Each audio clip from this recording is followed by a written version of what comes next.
Welcome back. Now it's time. Time, of course, for me to gut this book like the fish or mammal it is, and sift through the delicious giblets for any tiny morsels that seem... Ugh. That got gross. I'm gonna nitpick now. First off, boom, there we have it, the ocean. That pretty much confirms that these books take place on one of the two U.S. coasts. I mean, I guess dumb maybe teenagers could be referring to the Gulf of Mexico as the sea or the ocean, but I'd say we can definitely rule out the Great Lakes, yeah? I mean, Tobias peeked at the captain's log and saw that they were bound for Singapore, which at least suggests West Coast to me. Then again, I don't know shite about maritime shipping, and there is always the Panama Canal. Let's just say, at this point, West Coast seems likely. Marco mentions, in no uncertain terms, that he would like to live long enough to get a driver's license. I'd say that's pretty definitive proof that the kids are younger than 16, or at least Marco is. Then again, I don't know what permit law was like in the 90s, and I don't know what state they're in. For the record, I really appreciate that Cassie points out that trout aren't saltwater fish, and that K.A. actually acknowledges that difference. It's always bothered me that the distinction's largely ignored in most media, you know, cartoons, Dungeons & Dragons, even Pokemon. If it lives in the water, it can live in any water. Now, bearing that in mind, when they're on the beach and they have to escape the armed controllers, it seems a little odd to me that they would choose to morph fish, even after acknowledging that they are freshwater fish, to escape, when they all have bird morphs as an option.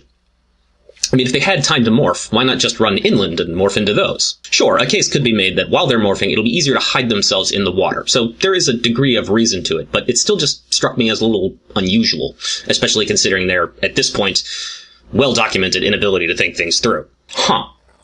Maybe the Yeerks aren't completely dumb. As they're combing the beach, one of them notices the human footprints that the kids left behind and posits, what if they're not Andalites at all? Another controller, of course, chimes in and says that maybe they're not, but he's certainly not going to be the one to tell the Visser that he's wrong. It's nice to know that deliberate corporate ignorance is not just a human thing. Okay, so this has actually been a little bit of an issue for me since about book 2, but since we're talking about Cassie, who's notably short on morphing diversity at this point, why aren't the kids acquiring basically every animal that they come across? I mean, just as an example, I assume they were all together at Cassie's barn when they acquired their respective bird of prey morphs. So why don't they all have a peregrine falcon, a bald eagle, and an osprey morph? Tobias notwithstanding.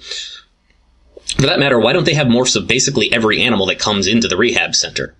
I mean, as far as I or they know, there's no limit on how many creatures one can acquire. If it were me, I'd be acquiring basically everything that I come across that had DNA that couldn't also file for a restraining order. Apparently, Cassie's farm has been in her family since the Civil War. That could help narrow down the geography a little. I mean, to the best of my knowledge, Western expansion was still sort of a slow boom at that point, but seeing as how Cassie's family at least appears to be of African descent, I'm not saying it's conclusive, but with a little research it could mean something. When they're acquiring their dolphin morphs, the kids have to offer fish, which got me thinking, do the animals the Animorphs acquire have to be alive? I mean, dead flesh still has DNA in it. Could they, for example, acquire a cow morph from a nice juicy steak, or a piece of leather? For that matter, could they acquire a cow from a cow pie? I mean, poop has DNA in it, or even hair. Once again, the dolphin morph doesn't really seem to work the way that I think it should.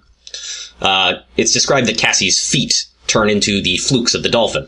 Now, I may be wrong on this, though make no mistake, I did look into it. But I'm pretty sure that cetaceans evolved the flukes as part of the tail. I mean, obviously the legs did disappear over time, but they didn't evolve into the tail. They sort of resorbed into the pelvic region. Now, as always, I know, morphing, pure science fiction, and Cassie in particular is described as having a degree of control over the way her body morphs, but to me it just seems odd. On a related note, it's explicitly stated that Marco lost a lot of blood before he morphed back to human. Does demorphing just replace it? Oh, and then, of course, it goes on to describe his tail as splitting into 2 human legs. So, that at the very least is not a product of Cassie's talent for morphing. Cassie refers to a group of dolphins as a school. It's a pod. I mean, the author wasn't necessarily wrong, but Cassie definitely was. Of all people, she should know better. They're speaking English! Again! Seriously, how does Axe know English? I mean, I've admitted that maybe thought speak just sort of roughly approximates ideas in whatever language the listener thinks in, but when he morphs into a human at the end, he's still clearly speaking English. I mean, stands to reason, maybe the Andalites have done some research, they've learned a few of our languages, that's fine, but it still doesn't explain why 2 aliens having a one-on-one conversation will continue to speak English to each other. What the hell, man? I've got to admit, I don't really understand how Axe acquired that shark morph. Now, don't get me wrong, there are plenty of reasonable explanations. I don't know how Andalite dome ships work, but it just kind of got my attention, since it's pretty safe to assume he didn't go outside. When the kids return to shore at the end, they swim up a river into an estuary, which is fine for dolphins, I think. But, Axe was a shark. I really need to look into the effects of saltwater versus freshwater on fish. And yeah, let's talk about this. Axe acquires each of the kids to create his human morph. Now, did he acquire each of them and then somehow merge them? Or did he create a unique morph, like, as he was acquiring them? In other words, could he theoretically morph into any one of them after this point? Or does he just have the one morph?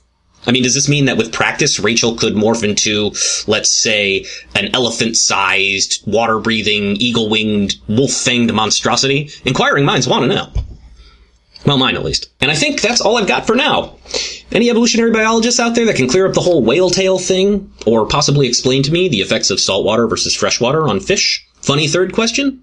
Let me know in the comments. If you enjoyed this video, and let's face it, why wouldn't you? Don't forget to like and subscribe, and keep an eye out for my next Animorphs review, The Predator. Until then.